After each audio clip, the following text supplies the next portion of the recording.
Thank you very much, everybody. I appreciate it. That's some big people behind me. Big, strong, brilliant people. Please, sit down. I want to thank everybody for being here on this very special occasion. It's an honor every single day to serve as your Commander-in-Chief to the incredible men and women of the United States Air Force. Very special, beautiful place. Very, very special. I also want to welcome the Acting Secretary of the Air Force, Lisa Disbrow, and the Air Force Chief of Staff, General David Goldfein. Thank you. Thank you. Thank you, Lisa. The cadets here represent not only the future of our Air Force, but also the future of our country. Their skill, dedication, loyalty, and patriotism represent the very best of America. Thanks especially to the Air Force Academy Superintendent, Lieutenant General Michelle Johnson, and for your outstanding stewardship. You have been truly outstanding, Michelle, and we appreciate it so much. Thank you. Developing leaders, character, so many things are developed at the Academy. It's really an amazing, amazing job they do, and we all joined the very proud and distinguished heritage of the long blue line. You know what that is, fellas? That's a long, big, beautiful blue line. I would also like to welcome several members of Congress who are here today, including, maybe just stand up for a second, Doug Lamborn. Hi, Doug. Ted Poe. Ted. Thank you, Ted. Ted. Don Bacon. Hi, Don. Doug Collins.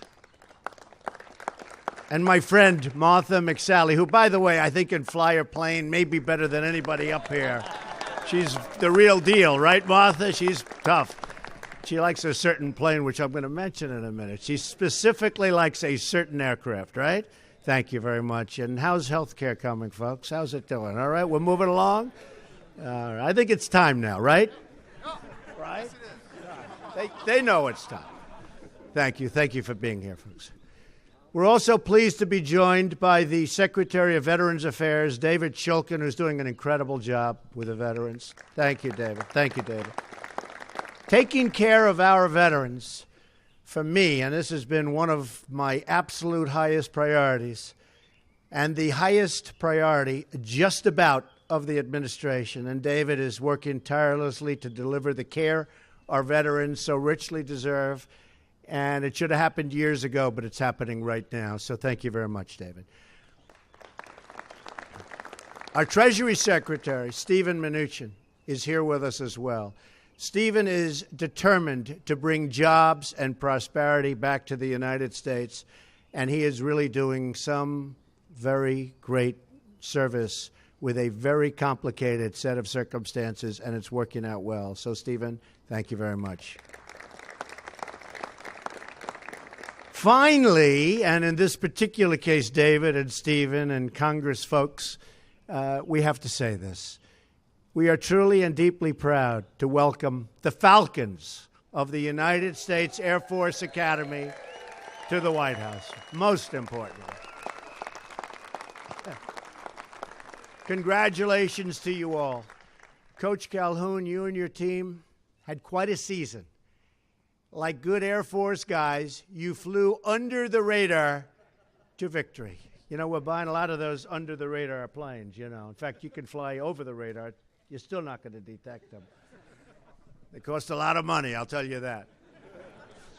This week, our Republican team had its own victory under the radar. That is a very important thing for the men and women of the United States military. And it's a very important thing for the people of our country. In our new budget, and it's been a very hotly contested budget because, as you know, we have to go through a long and rigorous process but we've ended years of painful cuts to our military and just achieved a $21 billion increase in defense spending.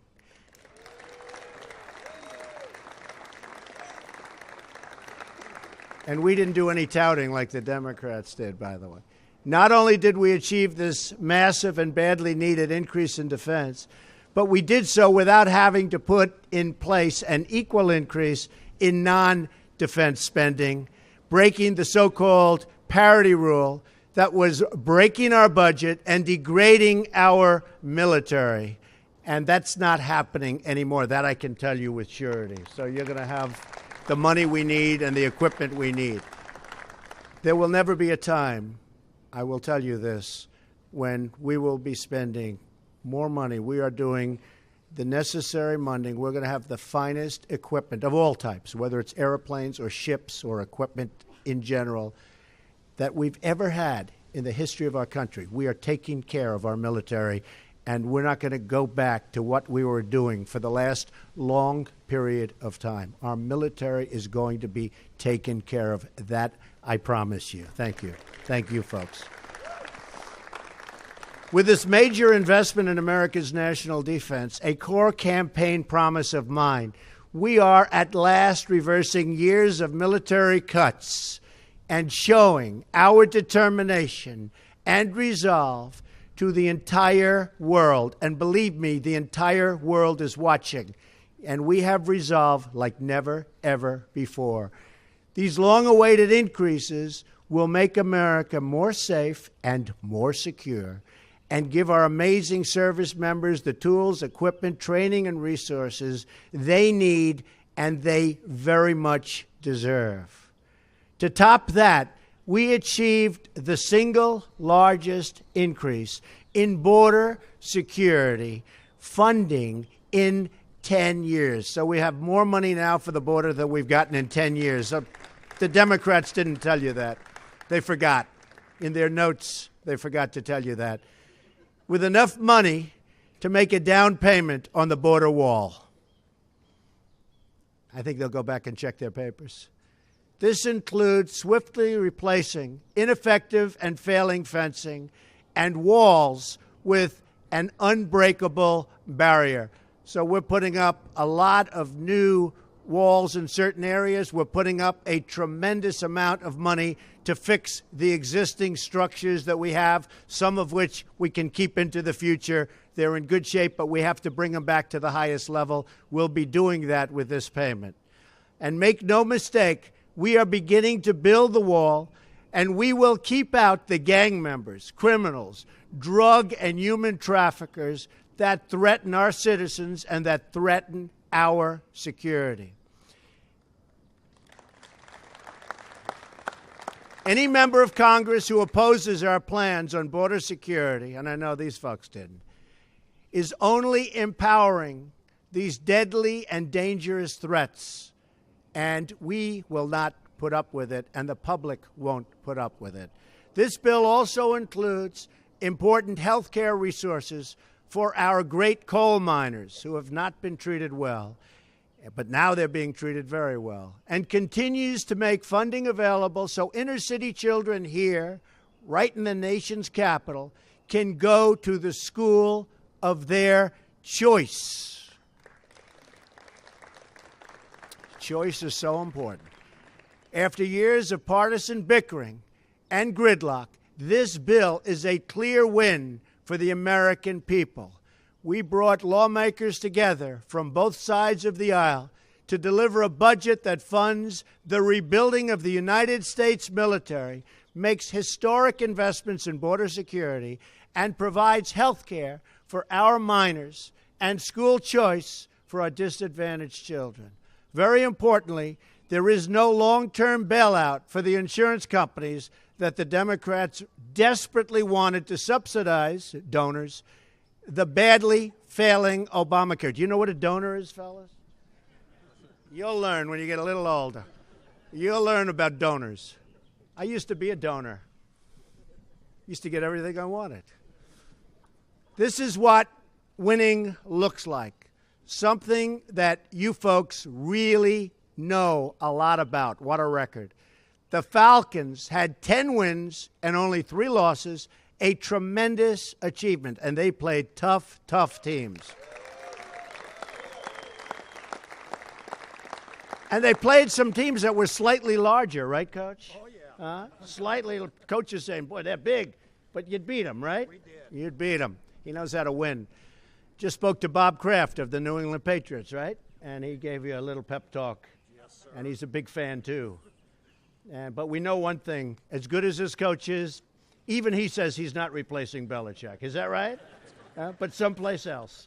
You're going to stay where you are. You better stay right where you are, Coach. Right? Don't let it sign him.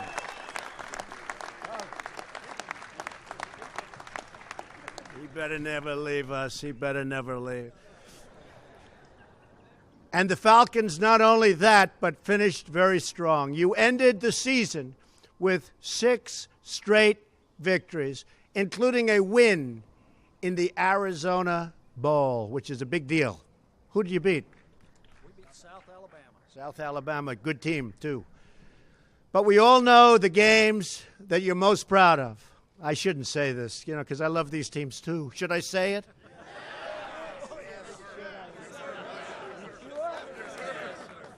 I thought they were great Americans, Coach.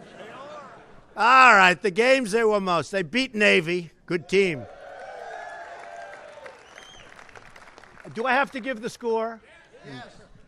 Beat Navy 28-14. And you beat West Point 31-12.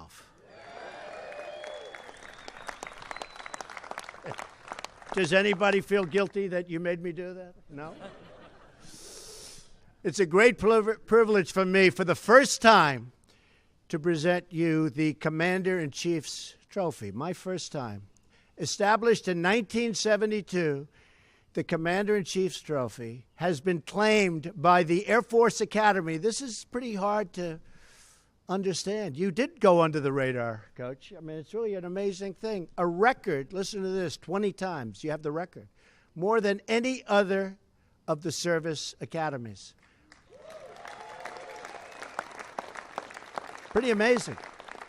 As the United States Air Force celebrates its 70th birthday this year, this trophy will serve as a point of pride for the Academy's cadets, graduates, and all of the members, past and present, of the United States Air Force that we love. I love the Air Force. I love those planes. I love buying those planes at a reduced price. I have been really negotiating. I have cut billions. I have to tell you this, and they can check, right, Martha? I have cut billions and billions of dollars off plane contracts sitting here. Do they give me credit? No, but that's okay. So we can either do one of two things. We can buy more planes or we can cut the budget. What do you want to do? She says buy more planes. I think you're right. Nowadays, I think you're right. As proud as we are of your achievements on the field, we are even more proud of you and all of those who attend our service academies in general for your distinguished service on behalf of our great nation. Whenever an Air Force crew flies, you'll always find a powerful symbol of American strength and American prestige. From the A-10 Warthog, stand up, Martha. This is what she flied. She said, please, please, Mr. President, order more. You think that's just a great plane, right? It does some pretty big damage, I know that. Okay, and we're working on that, okay? She loves that plane. To the F-16 Viper, not as good, not as good. To the B-2 Spirit, a little different, but still, no. It's pretty good, though. Our proud aircraft and airmen fill our friends, and you wouldn't believe it, with the level of confidence, and they really, truly strike fear into the hearts of our enemies. And I tell you, we have so many of those planes coming in. We have planes coming in from all different corners and all different sizes and speeds and with different capabilities. You're going to be very proud of what we're doing with the Air Force. And wherever, thank you. Thank you. And wherever our space and cyber airmen operate world-class systems for modern warfare, The full might of America will be on display for all to see. With the new budget increases we have achieved in our spending bill, we'll be able to purchase the greatest planes ever built, including the F-35, that is some plane, and the next generation of military aircraft. We will maintain and expand our superiority in the air and our ability to protect and project America's vital security interests. Just across the river, not far from the White House, stands a soaring tribute to the men and women of the United States Air Force. The three arching spires of the Air Force Memorial represent the core values of this noble branch of our armed forces. Integrity first, service before self, excellence in all you do. For 70 years, the United States Air Force has embodied those principles. I know each of you will uphold these standards with devotion and dignity throughout your military career. And I know that each of you will continue to make your country proud. They're great people. I met everybody in the Oval Office. They actually said this is the first time you've been invited into the Oval Office. And actually, the New England Patriots said that last week, that they were not invited in, but we invite them into the Oval Office. I think we should invite them into the Oval Office, right? Don't you think? But we're very, very proud of you, Coach. Together, the five branches of the United States Armed Forces, Army, Navy, Marines, Air Force, and Coast Guard, are the greatest force for peace and justice the world has ever known. And believe me, getting stronger and stronger and stronger by the day. One of the reasons that I was elected, one of the reasons that I'm standing here is called people want their military to be strong. Not weak, but strong, really strong. You keep us safe, you keep us strong, and you keep us free. Thank you all for your service. And congratulations again to the winners of the Commander-in-Chief's Trophy, the great Air Force Falcons. Thank you. Congratulations. With that, I'd like to invite Coach Troy Calhoun, a great coach, loved by his players, by the way. I said, do you love him or do you dislike him? And by the way, some coaches are pretty well disliked, but they're good coaches too. But I like this combination much better. A great coach, Troy Calhoun, and congratulations, Coach. Thank you, man. Mr. President, we're overwhelmed with the graciousness of you and your staff.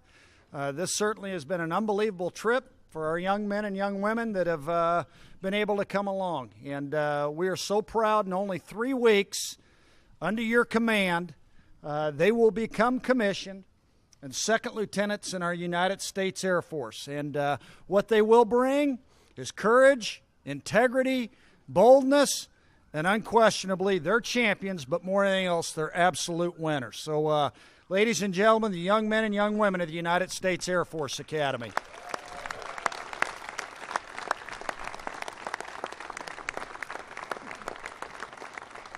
Hey, at this time, we have a couple of mementos we'd like to leave for the President. I will say this, our Commander-in-Chief, you look at our roster, we never have anybody that's ever worn jersey number 1 here in the last 9 years.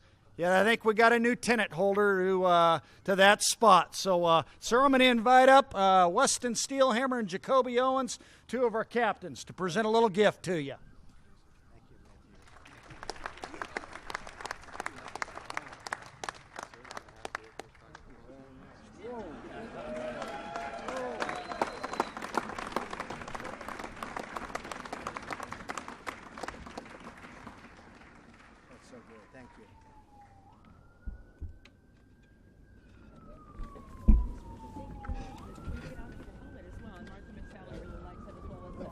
Martha, come on up here.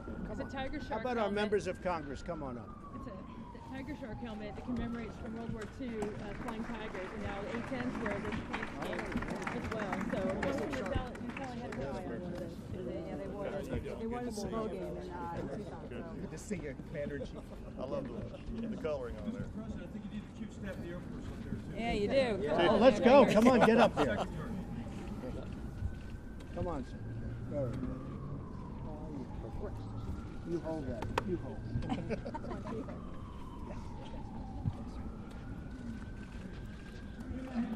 Oh, you gotta see the Who else sides. for a good picture, General? Good side. There we go.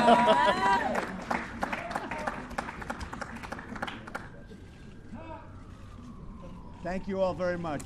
Great honor. Thank you.